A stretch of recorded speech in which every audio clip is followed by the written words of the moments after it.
घोडबंदर भागात काल मशाल मोर्चा काढण्यात आला। घोडबंदर भागामध्ये काल वारंवार होत असलेली वाहतूक कोंडी आणि रस्त्यांवरील खड्डे अशा विविध समस्यांमुळे त्रस्त झालेल्या घोडबंदरवासियांनी शनिवारी हातामध्ये मशाल घेऊन मोठा मोर्चा काढला होता। सेवा रस्त्यावर काम सुरू असल्यामुळे कासार वडवली ते मुख्य रस्त्याने हा मोर्चा वाघबीळ पर्यंत आल्यामुळे या भागामध्ये मोठ्या प्रमाणात वाहतूक कोंडी सुद्धा झाली। मुंबई महानगरातील वाहतुकीसाठी घोडबंदर रस्ता हा अत्यंत महत्त्वाचा मानला जातो, मात्र या रस्त्यावर सातत्याने वाहतूक कोंडी होत असते। या मार्गावरून अवजड वाहतूक मोठ्या प्रमाणात सुरू असते। त्यातच मेट्रो आणि इतर सेवा रस्ते जोडणी कामांमुळे अनेक ठिकाणी रस्ते रुंद झाल्याने कोंडीमध्ये भर पडते।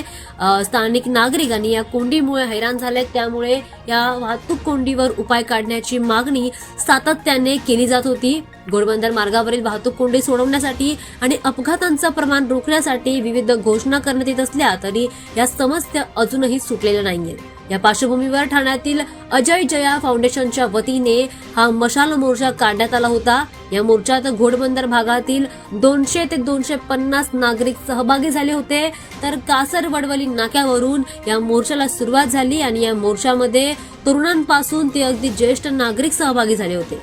वाघबीळ नाक्यापर्यंत हा मोर्चा आल्यानंतर त्या ठिकाणी गेल्या वर्षभरामध्ये घोडबंदर भागात अपघातामध्ये जीव गमावलेल्या 22 जणांना श्रद्धांजली वाहण्यात आली। मात्र या मोर्चामुळे कासार वडवली ते वाघबीळ भागातील वाहतूक कोंडीमध्ये नेहमीच्या तुलनेत अधिकच भर पडलेली दिसून येते।